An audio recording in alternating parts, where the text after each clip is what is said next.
I think the high school students were better behaved this morning.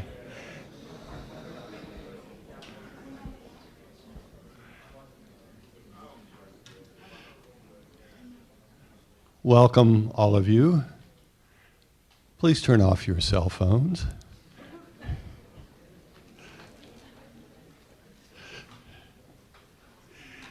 It's my pleasure to welcome all of you to this installment of the Della Pietra Lecture Series. As those of you who've attended previous lectures know, the purpose of this lecture series is to bring to the Simon Center and to Stony Brook University the highest caliber scientists who are working at the leading edge of innovative and creative discovery, scientists who are also able to explain the beauty and importance of their work to a general audience. I'm extremely happy to welcome our lecturer today, Dr. Eric Heller. This Della Pietra lecture is unusual in that our speaker is both a scientist and an artist. Dr. Heller is known for his research on time-dependent quantum mechanics.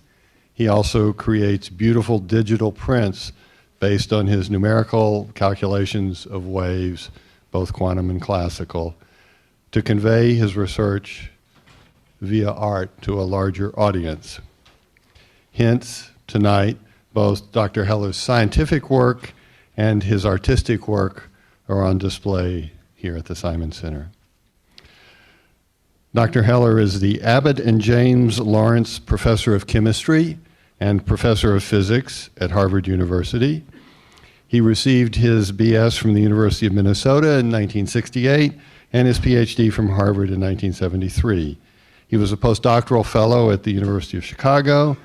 He held faculty positions at UCLA and the University of Washington and was a research scientist at Los Alamos Laboratories before joining the faculty at Harvard in 1993 as director of the Institute for Theoretical Atomic Physics, where he served as director for 5 years before taking up his current positions.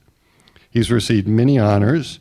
He's an elected fellow of the American Academy of Sciences, the American Association for the Advancement of Science, the American Physical Society, the National Academy of Sciences, and the International Academy of Quantum Molecular Science. His honors include the American Chemical Society Award in Theoretical Physics in 2005, the Astor Fellowship at Oxford in 2005, and the Joseph O. Hirschfelder Prize 2003. He is or has been a Sloan Fellow, a Humboldt Fellow, a Fellow of the American Physical Society, a Guggenheim Fellow, and a co-author of over 260 publications. As an artist, Dr. Heller's work investigates wave behavior, chaos, quantum mechanics, condensed matter physics, including electron flow in semiconductors, and electronic spectroscopy of crystals. His prints are featured in our gallery outside in the exhibition entitled Art and Quantum Mechanics. So if you didn't on your way in, I hope you will on your way out. Visit the gallery and see this wonderful work. Please join me in welcoming Dr. Heller here this evening.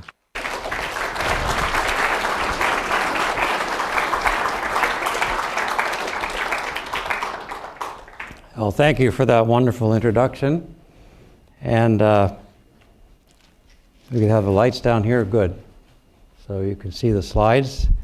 I'm so happy to be here. It's been a wonderful day already. The high school students were amazing. They seemed to like what I talked about, and they're all staring at the screen and at me. There was no misbehavior whatsoever, and I was surprised and pleased. Some of what I talked about with them I have here, and some different things. The average age of this audience is only slightly higher than the high school students, and I thought some things should change.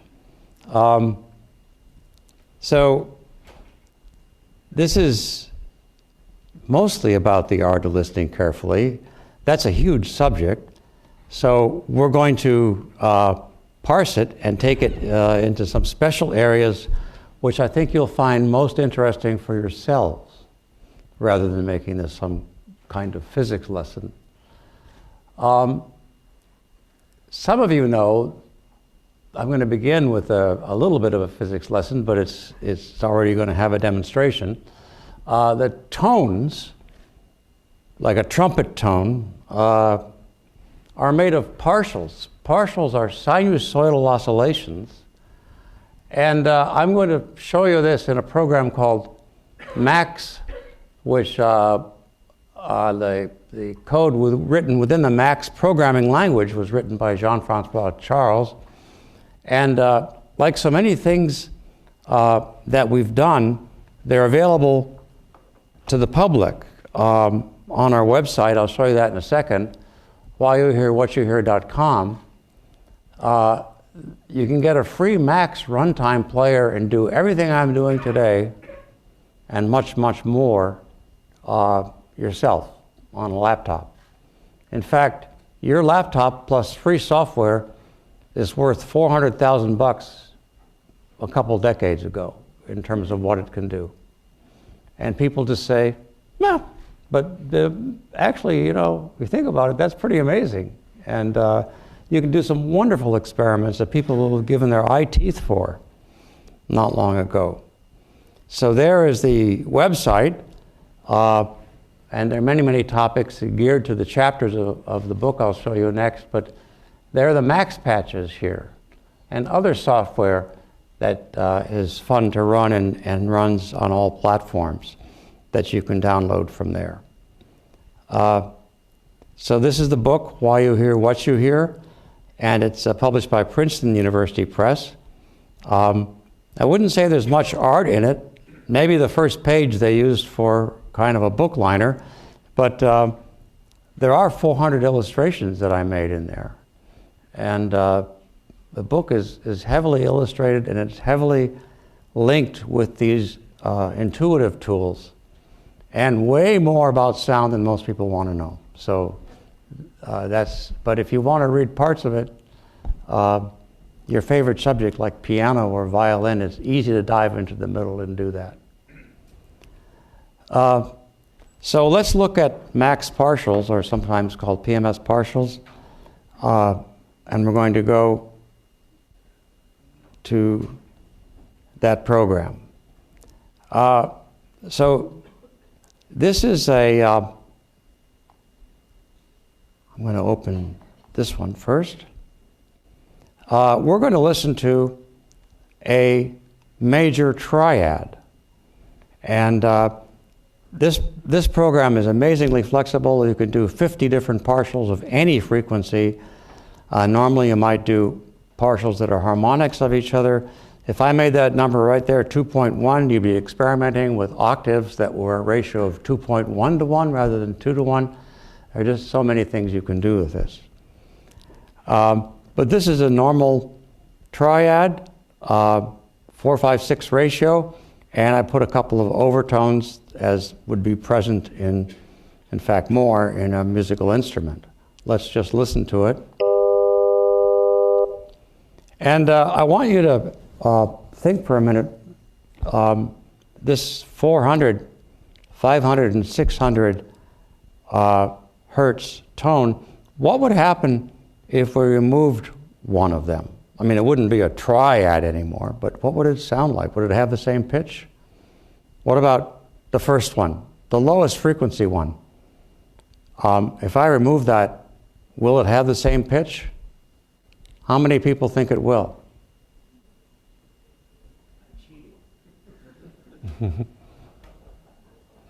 You cheated already?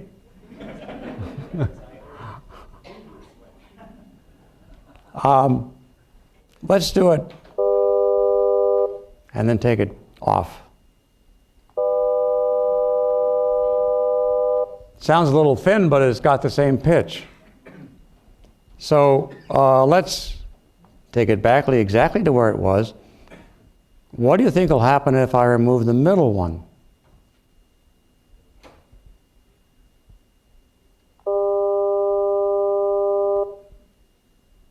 down an octave.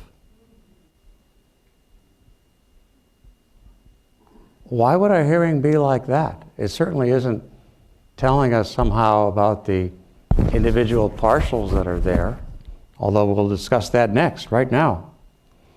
I'm going to play, what is a partial? It's a sine tone. It is the atom of sound.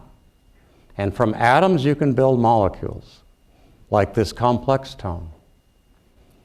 And let's listen to an atom of sound. We'll take it right down to just one sine tone. There's nothing more boring than that. But all sounds are made up of such things. Now I'm going to play that again, even louder. And let's listen to the complex tone again now. How many of you heard that partial sticking out of the complex tone when you didn't hear it before? So this is contextual hearing. It's also an example of analytic listening. We humans, most of us, have the ability to pick out individual sinusoidal partials from a periodic tone.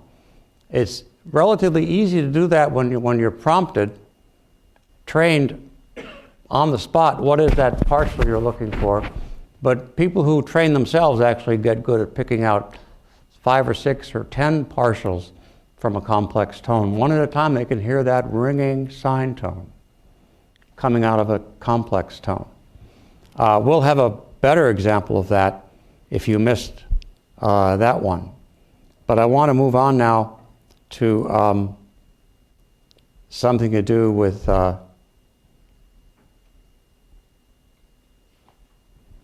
this note, which is quite ordinary in many ways. It's just, you see it's filling up this bottom row here. Max partials is so flexible. It's just a 200, 400, 600, etc. ordinary harmonic progression of partials, and we're going to play it. A little richer than the other notes or more partials. That's called the timbre. Now, without playing it right away, I'm going to switch to this note, and you'll see all these blank spaces fill in above the frequency of the lowest partial. You see them? Now they're there. The other ones are still there too, but there's 10 or so new partials, all lying higher in frequency. So, is the pitch going to go up? We've added only higher frequency partials.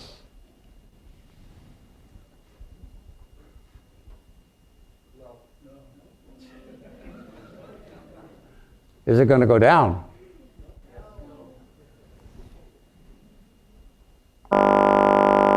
It goes way down. Way down.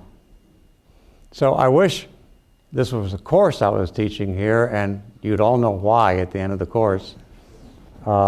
This much we understand, but I have to leave some of these things as mysteries, and I apologize for that. So I wanted to actually create these triad, that was a major triad, in a different way, with a max partials faux siren. A siren is something with holes, a disc with holes, and you have compressed air behind the holes, and when the hole goes by the compressed air, a puff of air comes out. And successive puffs of air, that's sound. And if it's periodic, that's periodic sound. But here we have successive puffs of air coming out 20 times, well, we'll see how often, we'll change that, 20 versus 25 versus 30 times. A 4-5-6 ratio. And let's play it. And I got to make sure to turn this off or they'll both play.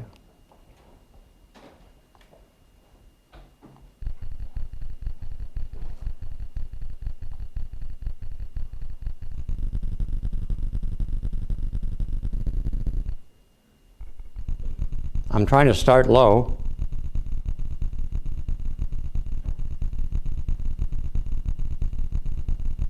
You could almost hear an engine running, or even slower, you can hear a drum beat. Maybe we can have the sound up a little bit.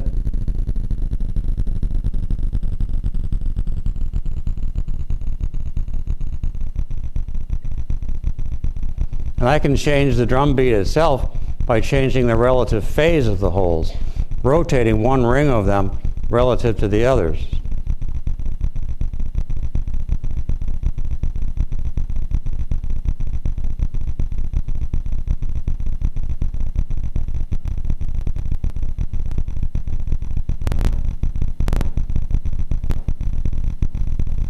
Hear how it sounds different? All right, now the pulses that you're hearing are these pulses. You draw them by hand with the mouse. It can be changed, but there's no purpose in doing that now. Let's ramp up the speed.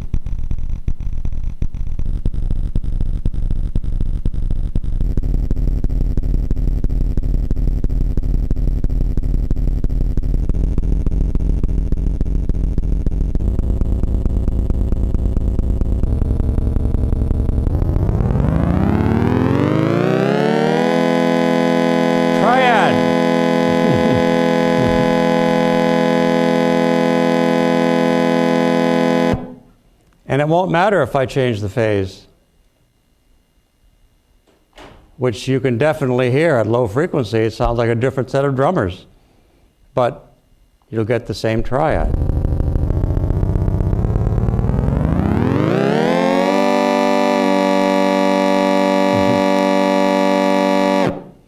So sirens were the most important instrument, scientific instrument in the early days of sound in the middle 1800s and for 10 or 20 years beyond.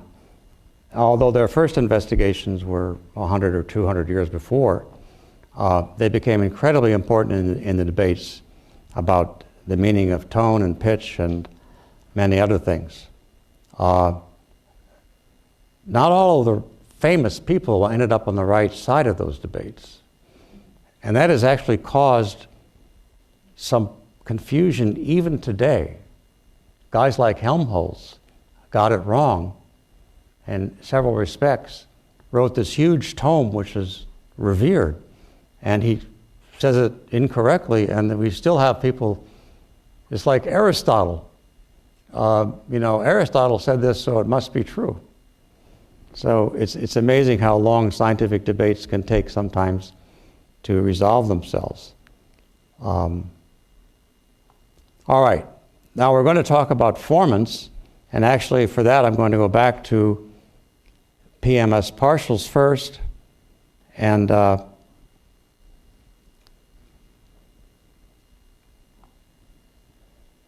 in partials, better turn down this sound, I have some formants arranged, provided I open this other file called vowels, and that's how we make vowels, is through formants. And here's a totally different arrangement. You see the amplitude of the partials here. What our voice does, including vocal tract, my voice is about 85 hertz, and that and its overtones represent these partials, multiples of 85. But then when I make a vowel, I create these clumps of those overtones, and they're recognized as vowels. This is pretty sterile vowel, but I want you to listen to it, and then we'll switch. Oops.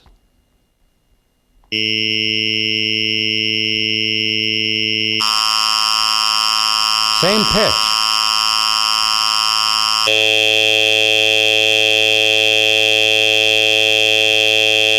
So those are called formants, these clumps, and manipulating them is the key to speaking. Let's have a look at some of that formant control. One of the things we can do is, this is yet another piece of software, Electroacoustics Toolbox. Let's hope it was working. It doesn't seem to be. Let's see. Hello, hello, no. I don't know why. Let's see, inputs, what's your input? Built-in microphone. All right, to heck with you. Let's try something else. Amadeus. I think Amadeus, we can analyze our real-time sonogram. And this should show us, no, that isn't picking up sound either.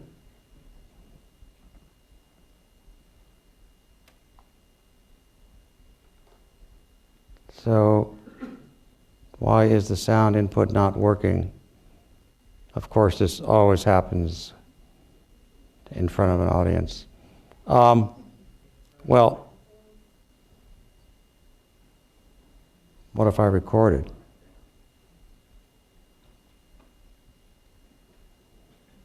The computer bombs. Oh, there we go. Testing, 1, 2, 3, testing, nothing. Okay. I got to think about this. Let's keep going while I think about it.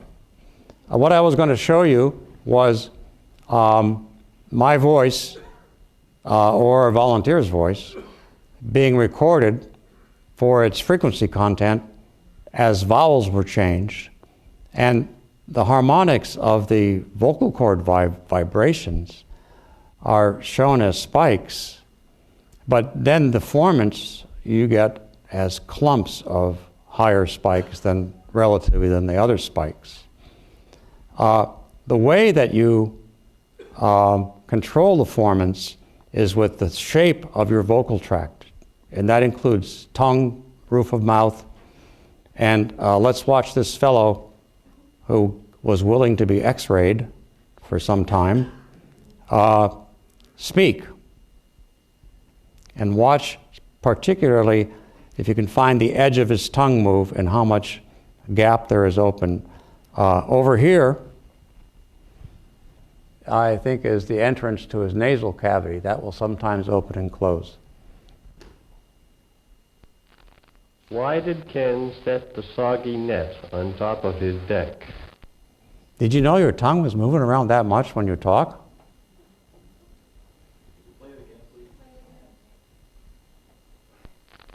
Why did Ken set the soggy net on top of his deck?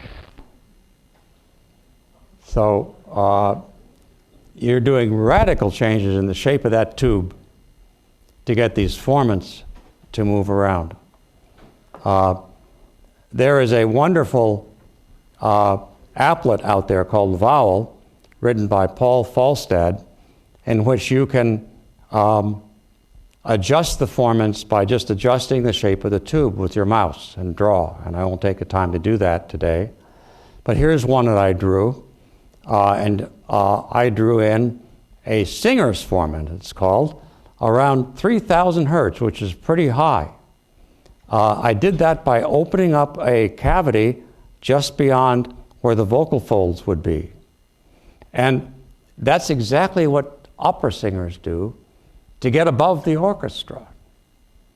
Now, how does one singer get above a loud orchestra that might be playing double F or something? The way they do it is by getting to a frequency the orchestra doesn't have. 3,000 hertz is basically above most of the instruments that are used in the orchestra. And the ringing tone that you hear in the best opera singers is this singer's formant. In fact, it's quite prominent. There's the difference, and this is decibels, so that these are many times stronger in terms of absolute power here at 2,500 hertz in this case than without the formant. And I found it very interesting when I found out that Placido Domingo has a normal singer's formant at around 2,800 hertz, and it gets him well above the orchestra. But Pavarotti, no longer with us, but he had a much lower singer's formant at 1.4 kilohertz. And I think you all remember his lower, somehow lower toned voice without the ringing tone. So the really cool thing about this is that you get the formant and you get above the orchestra without working any harder. You're using the same power from the voice, the same power from the vocal cords, the same pressure from the chest, but by opening up the back part of your oral cavity, which needs a lot of practice, you suddenly get much more power produced for the same amount of power input. That's a lesson in the sound we see again and again. Loudspeakers are wasting most of their energy. Why would you pay, I don't know, $8,000 for a stereo set with 3,000 watt amp when the loudest orchestra on the planet puts out 1 watt when it's playing triple F? Why would you? Because loudspeakers are incredibly inefficient. And if you did something to make them more efficient, it would get much louder and your electricity bill would hardly know the difference.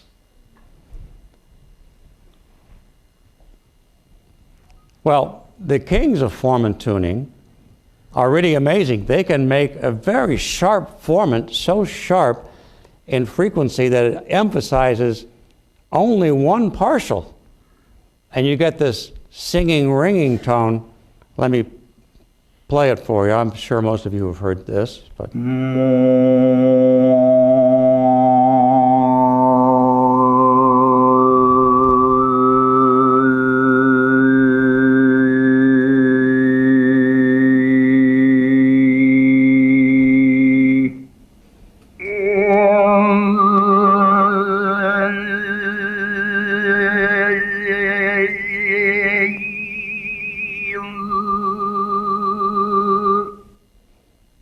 that was not an amateur tuba singer. But you can learn to sing with this formant in about half an hour of practice. You can get that ringing sound.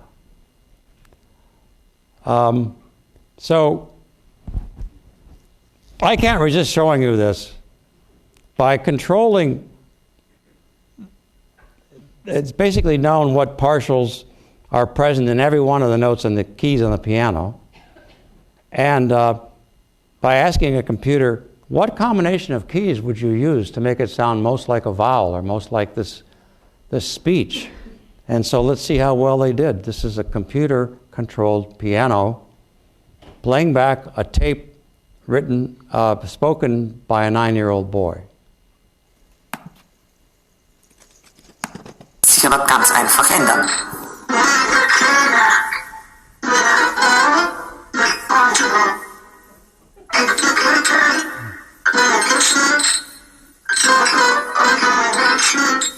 Schon erstaunlich, wie genau plötzlich die Worte der Deklaration für einen internationalen Gerichtshof gegen Umweltverbrechen verständlich werden. Wien Modern war eine von 10 kulturellen Institutionen, die um einen künstlerischen Beitrag für die Veranstaltung im Dogenpalast in Venedig gebeten wurde.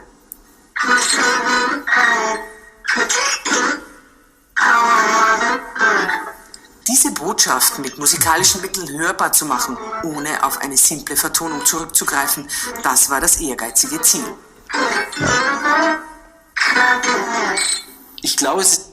So, this is quite a switch. That I find amazing and remarkable that you can do that on a piano. And those people are to be complimented, and I think not everything is understood about what they did, even by them. There is another free piece of software on the internet, very generously made free by these guys in the Netherlands. They called it Prot, and it's an incredibly sophisticated vocal analysis tool. It's got a bit of a clunky interface, but you get used to it in a day, and it's cross-platform. If you're into singing, it's a very good tool to have. But I just took one of its capabilities, which is gender transformation, and thought you might be interested in that. We haven't got time to do it live with one of you, but we do that in class. And I'm going to give you two examples of students. The first was a TA in the class, one male, one female, who had gender transformation done to their voice. You see how convincing you think it is. The first is Kate. She's going to speak normally, and then you're going to hear her as a man. Overall, we think this is a good project, but we do have some suggestions for you in narrowing your particular focus and direction. Okay. Overall, we think this is a good project, but we do have some suggestions for you in narrowing your particular focus and direction. Now, what was done there is very sophisticated computer processing. The length of the segment had not to be changed, but the voice was lowered in pitch. So you can't just slow it down, obviously. Also, all the formants were moved around to be typical for a male rather than for a female. They were discovered algorithmically by the computer and then moved artificially by augmentation on the digital file. So it's quite a sophisticated process. Something analogous, actually a little bit simpler, is used in almost all advertisements we hear these days. The announcer reads it, and he went 30.9 seconds instead of 30 seconds. So they just throw it on this machine, and without raising or lowering the pitch of his voice, they get him to speak faster and have it exactly at 30 seconds. Let's listen to Chase. Hello, my name is Chase, and I am clearly a male speaker. The pitch and formants of my voice give me away. Heed, hid, head, had, hod, hood, hood. Yeah, I don't know why they do that in the business, but those are common phrases to utter. Now let's do it again with Chase transformed. All right. Hello, my name is Chase, and I am clearly a male speaker. The pitch and formants of my voice give me away. Heed, hid, head, had, hod, hood, hood. So I think the transformation from female to male is more convincing. Do you? Although he was a difficult case, a very deep voice to begin with, so it was pretty impressive. Now we're going to get around to pitch perception, one of my favorite topics, the longest chapter in the book. This is real psychophysics, as most of what I'm talking about so far is. We're going to listen to something called shepherd tones, which have a beautiful realization on the Wolfram Demonstrations website, and you can go and find just this tool there. And I'm going to leave this program and go to Mathematica, and it should be waiting for me. There it is. I downloaded the code. I'm not on the internet to get this. You can download it and run it on your machine if you have Mathematica, or you can just run it off the website if you don't. So let's listen to a note, and let's listen to another one. Did that go up in pitch? Okay. No issue, right? Okay. I think you get the point. It's going up in pitch.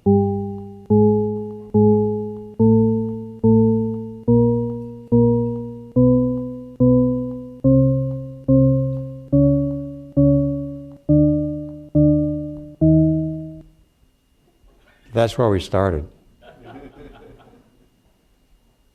That's the exact same note we started on.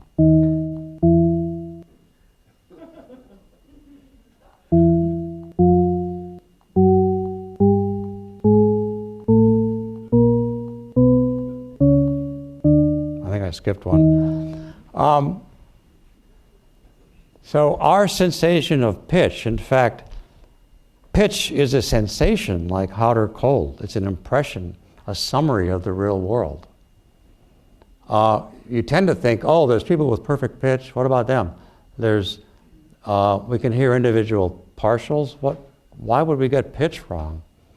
How could you get it right if you keep going up in pitch without going up in pitch? The obvious analogy is this Escher Prit with the infinite stairs, that everyone's only taking steps up around the stairs.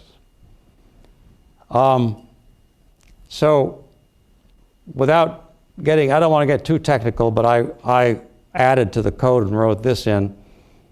This is the autocorrelation function of the note number 1. And it's, autocorrelation is a tendency for sound or data to repeat itself. So it's obviously good at repeating itself at time 0, it is itself. But then, does it tend to be loud again at this much time, 5 milliseconds later in this case? If it does, we got a peak there, and 10 milliseconds later, and so on. So what are these different notes doing? Well, we get our impression of pitch from such peaks in the autocorrelation function. And what's happening as we go up this scale is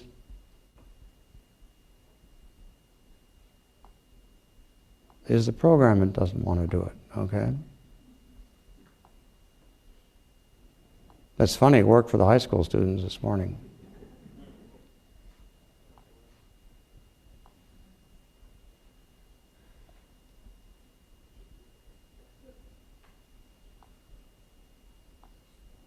Well, again, I'm left with just explaining it to you and without an explanation why. Oh, there we go. I'm sorry, I was doing the wrong button, that's why. That's the duration. So if I start with the first note and go to the second note, notice that all the peaks have moved in.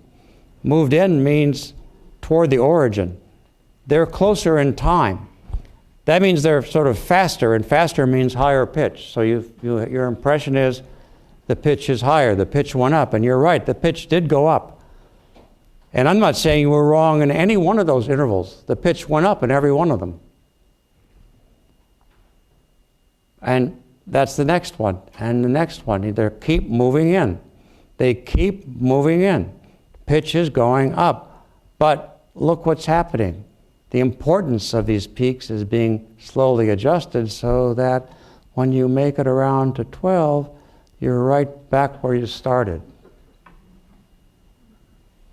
So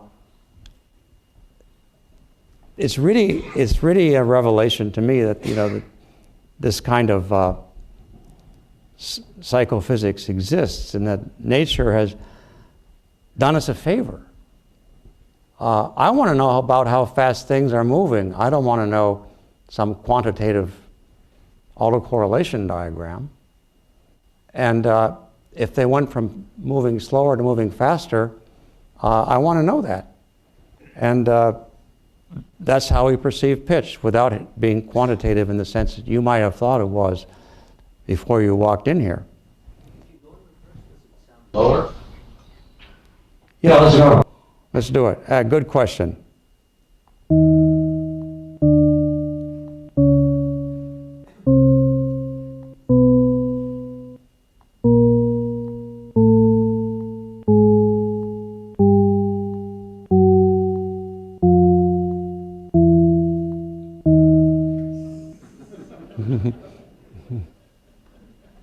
Thank you for that. No one's ever asked that. Who are you?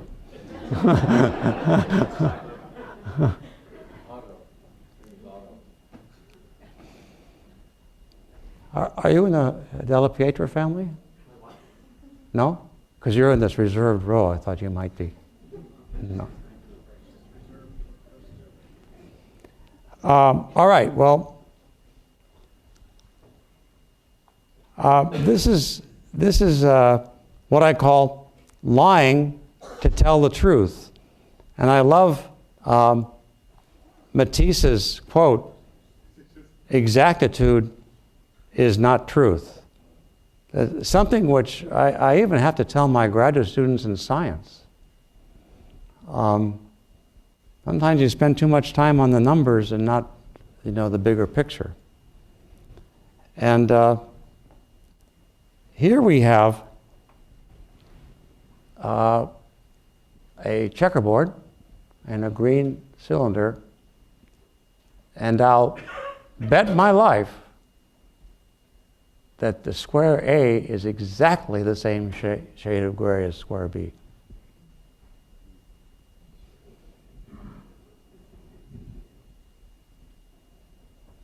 Now your brain is lying to you about that, making assumptions about what this must be.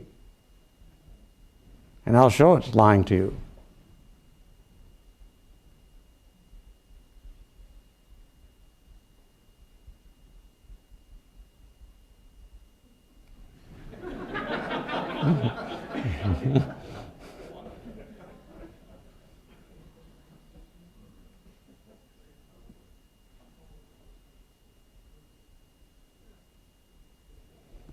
So,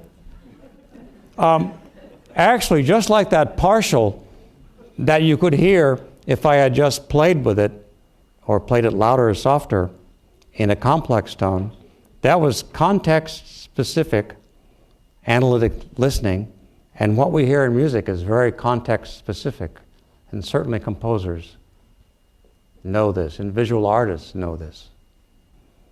And it's clear that the context surrounding those two squares is incredibly important, so much so we can get the quantitative part wrong, but we still extract Matisse's truth.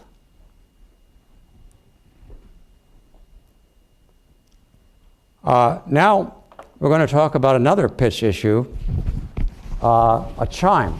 Chimes are used in orchestras. They have pitches. If they didn't have pitches, you couldn't play tunes with them. But let's analyze one particular chime, and we're going to keep striking it, and every time we're going to play, those are the partials that are those horizontal lines.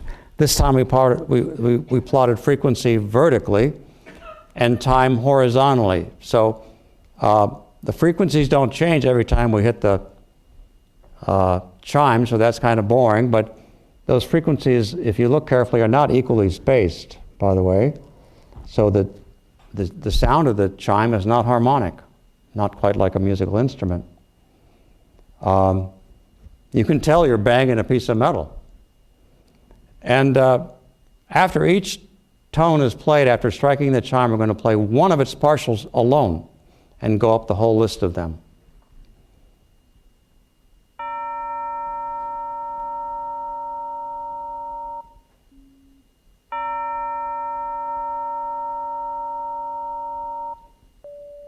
I'm going to, I thought I could stop this.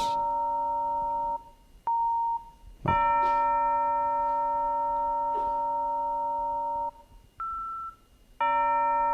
Listen to how that partial sticks out next time it's played.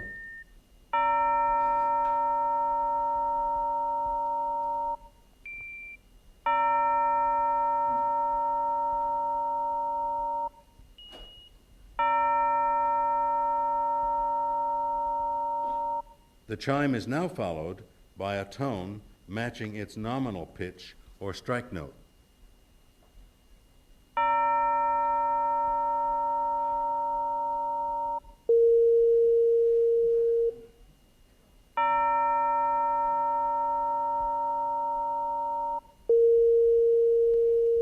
So that pitch is none of the other partials, and it's just synthesized by our brain. I've already told you about the autocorrelation. If you care to analyze the autocorrelation, there's a peak right at corresponding to 463 hertz. So 463 is right, and if you ask 1,000 people to dial in a sine wave so that it's got the same pitch as what they hear in the chime, you'll get 463 and plus or minus a couple from almost everybody. So that's the pitch of the chime. But it's synthesized and it's not one of the partials in the chime. Now we're going to talk about another favorite subject of mine, repetition pitch. This whole talk's about listening carefully. And I want you to listen more carefully when you're outside and just hear all sorts of things. And one of the things you might hear, who knows, is a steam train.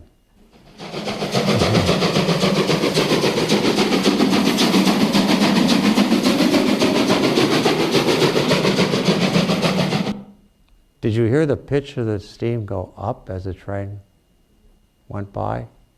Listen for it this time.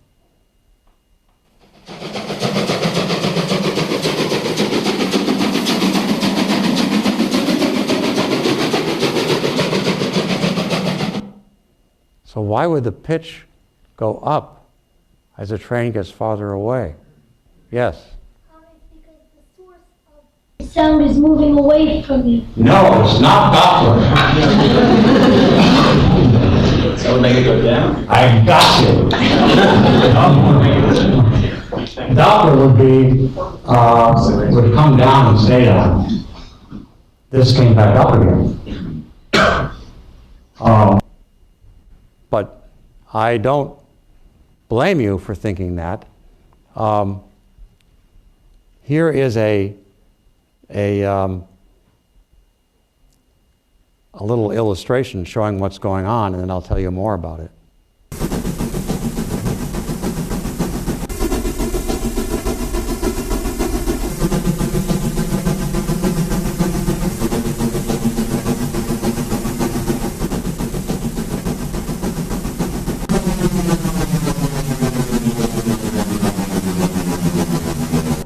So our listener, as he approached the train, is getting always the sound from two paths, the direct path and one bounce off the ground. One bounce off the ground takes a little longer. And so he gets the same sound again, delayed by just milliseconds. Milliseconds corresponds to the pitch that we hear. And in fact, the time delay is greater for the vertical bounce as he's close to the train, and becomes less as he gets farther and farther away from the train. So as that train left us, the bounce off the ground became closer and closer to the distance required for the straight path, and the pitch went up. Repetition pitch is real, and we hear it all the time. In fact, without repetition pitch, blind people would be in a real spot. They use it every day, hundreds of times. They can tell how far away things are by the pitch of their footsteps or of their cane. They're creating sound, and they don't exactly hear echoes. They're way too close for a separate echo. They hear instead the pitch of the returning sound. And here's just 2 clicks we'll start with different repetition spacing in time, and see if you can hear a difference in pitch. We listen to 3 closely spaced pairs of clicks. The first pair is separated by only 0.003 seconds, or 0.003 of a second. The second by 0.005, and the third by 0.007. First, though, we listen to a single click. Now we begin the double clicks.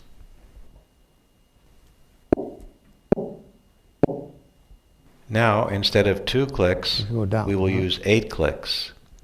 Each pair of clicks in the group of 8 is separated by 3 milliseconds, 5 milliseconds, and 7 milliseconds.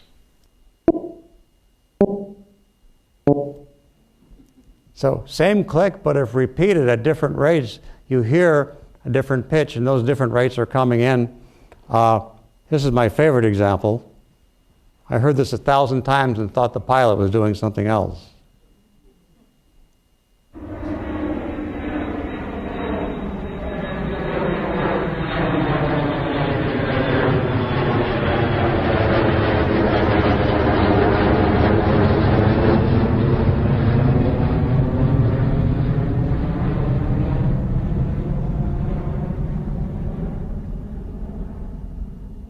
I thought he was gunning it just before he landed or something, but turns out not.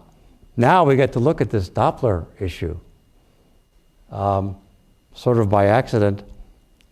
This is a sonogram, it's called, and it plots both time in the horizontal direction, and it plots frequency in the vertical direction.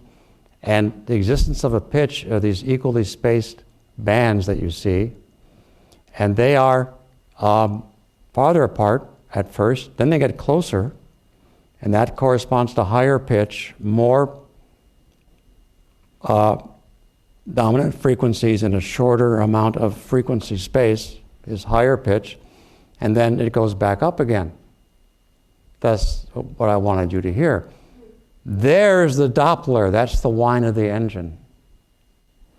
First it's going down, and then staying down. I don't know if you could hear the whine of the engine, but the microphone did and plotted that little line.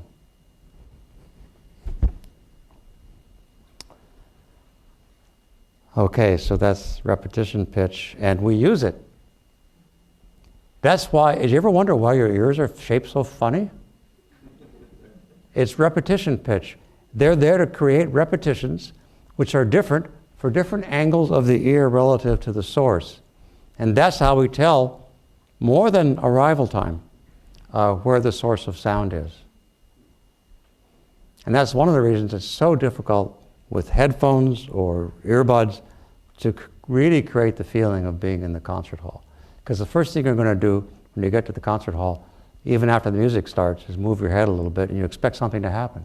Suppose you've got your earbuds on and it's recorded out of your ears and from your favorite seat in the concert hall, and there you are with your earbuds and it's just exactly the same, and you move your head and nothing happens. You know what your brain does, and you can't stop this? It says, what? The only solution for that is the sound's coming out of the middle of my head.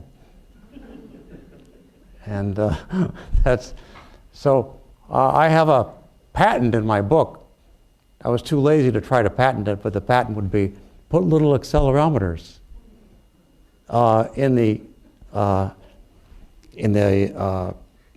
headphones, and then write an algorithm to do, and this part hasn't been done, so this may be the hard part, write an algorithm to do some phase shifting and pretend that there was an ear there. I don't know if stereo information coming in is enough, but if it was, you might finally get the feeling of being in a concert hall. Made with a mock human head with mock ears with the microphones inside. Yes, but they're not good enough because they don't have this, they don't help you when you move your head when you're listening back. Now, I am told that there are some gaming programs that might have, of course, where people are shooting people, where they might have some accelerometers in the headphones. All right, now I'm going to say just a bit. By the way, how am I doing on time? Probably over time already, right? I think you've probably been going between 45 and 50 minutes. Okay, a few more minutes then. I want to say a bit about how sound is produced. One easy way to demonstrate an important aspect of sound is produced by acceleration. But acceleration, if it's over a very tiny area, isn't very effective. But if it's over a large area, it's very effective. So if I have here the inside gizzards of the music box, the braille and the comb, and if I play it, how many of you can hear it? Okay, now I'm going to play it here.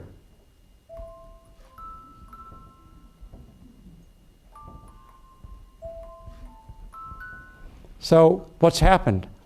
Parts of this are accelerating. When the tines do this, the frame has to respond. But it imparted that acceleration to a much larger area.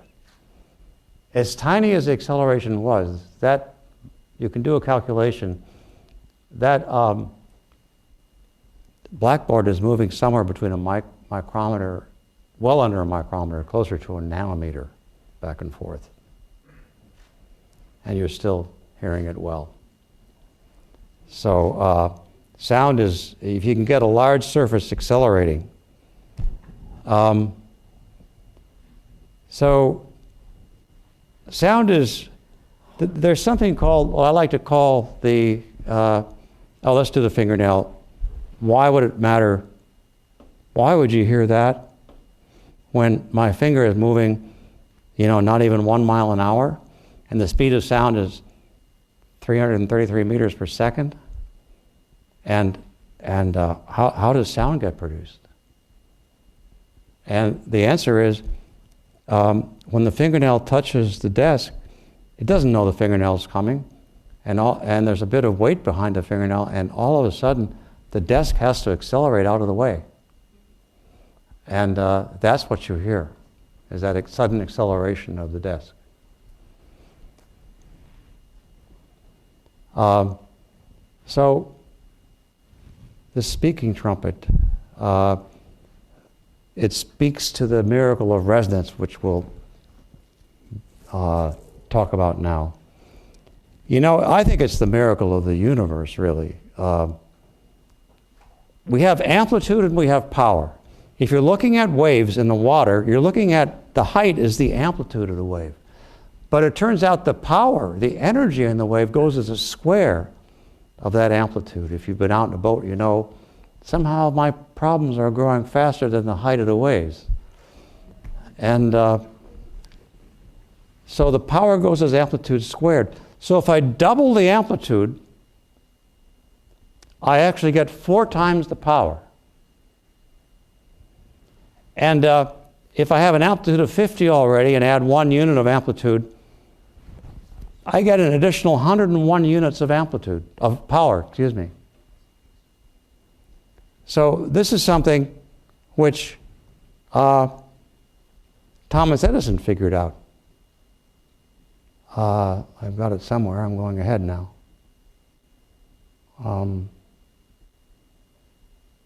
Well, I thought I put it in there.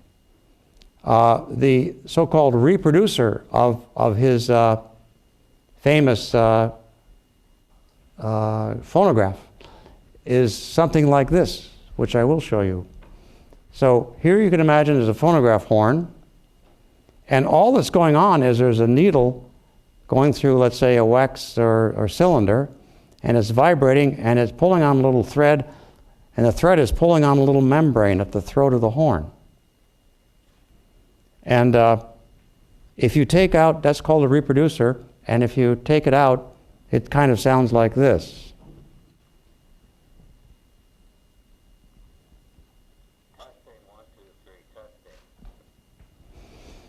But if you attach it to the horn,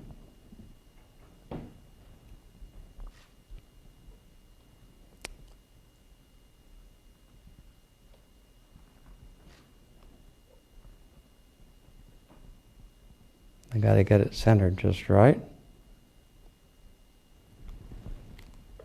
Testing, 1, 2, 3, testing. This device didn't do any more work because it was wasting most of its energy not making sound before, and we just made it more efficient. What happened was the miracle of amplitude. This initial part of the chamber collected the amplitude before it could get the heck out of there. It was still in there, and it was adding more, and it was getting louder and louder for that reason before it escaped through this port. And that's why it was so much louder. So well known to, well, I don't think Edison knew the science behind it, but he. All right, I'm just going to finish with a demonstration here. This may not work. I had planned to have a computer measure this to show that I was right, but the idea here is to play the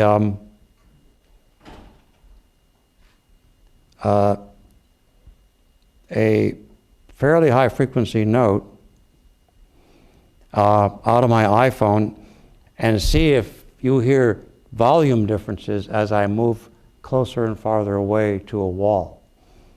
At one distance, in theory at least, it will be destructively interfering with the reflected part of the sound, and another distance it'll be constructively interfering.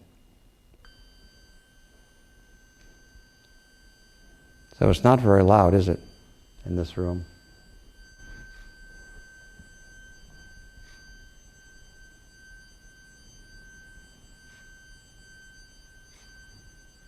Anybody hear a waxing and waning? Maybe. Up there, that's great. Let's try a little lower frequency.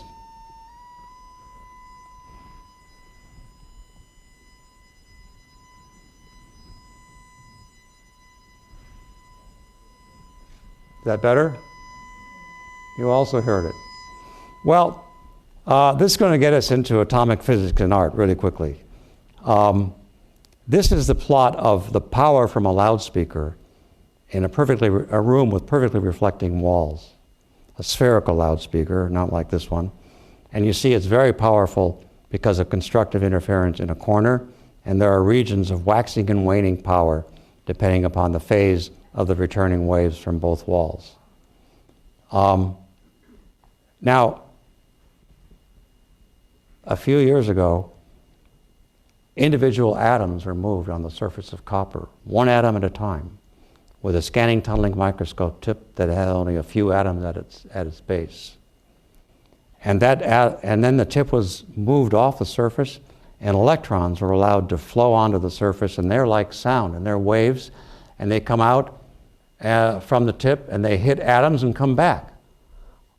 Well, if they're going to come back toward the tip, are they going to come back in phase or out of phase? It's the same issue. It's exactly the same issue. The atom amplitude, the electron wave amplitude comes out. What phase does it come back with? It's just like the loudspeaker issue. And so with that, Don Eigler was able to create an 80 iron atom corral and measure the reflections inside as if it was a room. And there's the picture. So he first placed all the atoms and then measured that density of electrons inside as a function of where he put the sound source. So it got louder and softer, only it was an electron source. Now, I can't resist having you hear this. This is they sometimes crashed the tip, and they had to know if it was working, even during lunch. And so they played back a sound, which was this electrical signal coming from the tip. And you'll hear it raster scanning, and then you'll hear it detecting an atom. They're building these ellipses here. And it detects an atom and is programmed to find the atom, pick it up, and drag it over to its position in the ellipse. And you'll hear all of that. That's the raster scanning. It's on a few atom scale.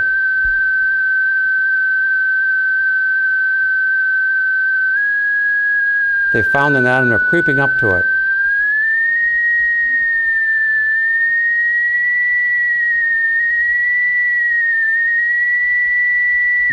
They got it.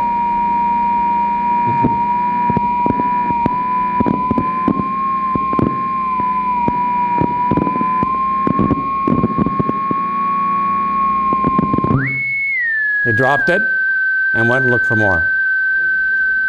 Now that scratchy sound is because they found if they lifted the atom off the surface, it would roll up the tip.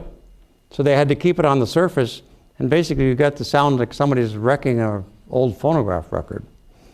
But that was the atom presumably bouncing along behind the tip. So I think in good conscience, I really should end here. I was going to tell you a little story about how some of the art got created, but this was just too much fun going along, and I'm always, well, there weren't that many. Here we go. I'm always too optimistic. I want to thank you, and particularly the Della Pietra family, for this wonderful opportunity, and I'd be happy to take any questions you have. Thank you very much.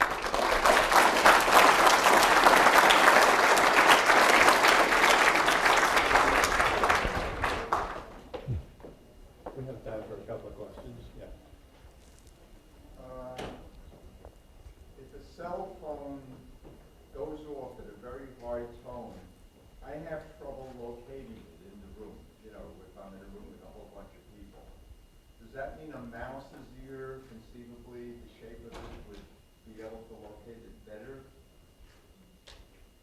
because it's smaller? You know, I never thought of that before, but I think you're right.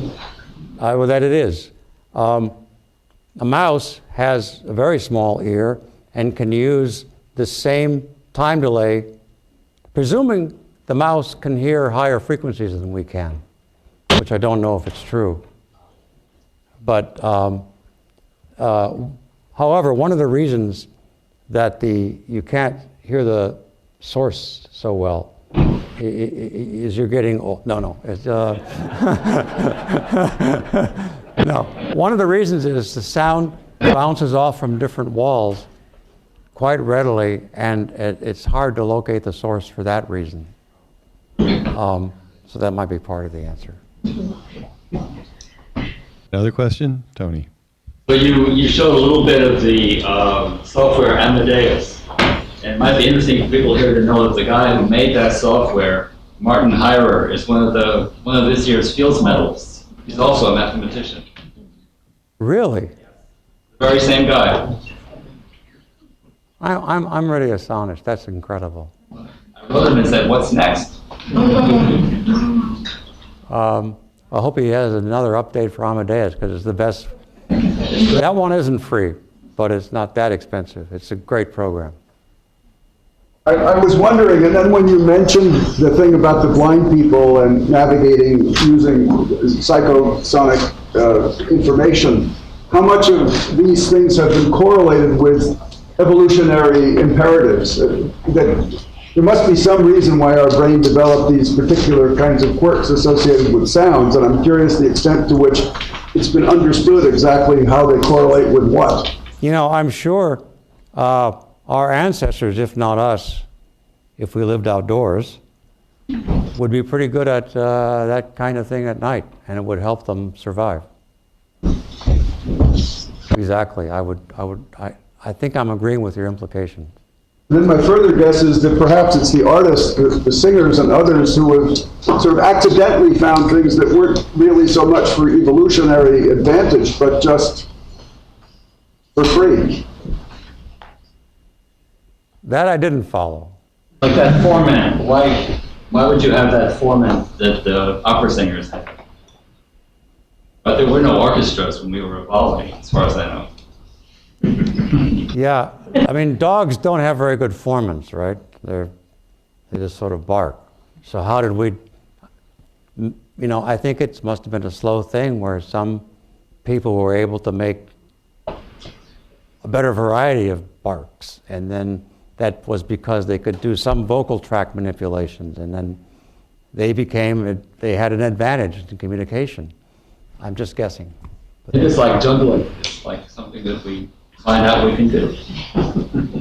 No, I don't think we're just born with it. I think we had to evolve that. This repetition pitch, does it depend on some nonlinearity in our detective perception? Nonlinearity in the hearing process? Well, that was what Helmholtz thought particularly for pitch perception. Helmholtz got really very confused, and even his translator complained about it. He refused to distinguish between the tone of a partial and pitch, and he of all people should have. So there's something called virtual pitch. We really heard a couple. I didn't emphasize it. Well, we heard one when I added in all those partials. The pitch that we heard was way below the lowest partial that was present. That's called the virtual pitch. Helmholtz claimed that was nonlinear physics going on in the ear, and that it was the eardrum or something up there was really vibrating at that low pitch. But if you instead say it's a neural network computing autocorrelation, you go home and have lunch, because that's enough right there. Because the autocorrelation of that set of partials is absolutely very low frequency. That was not beating? Sorry? That was not a beating effect that made it sound low? No, that was not a beating effect, no. other questions? If not, let's thank our speaker. Thank you very much. Thank you.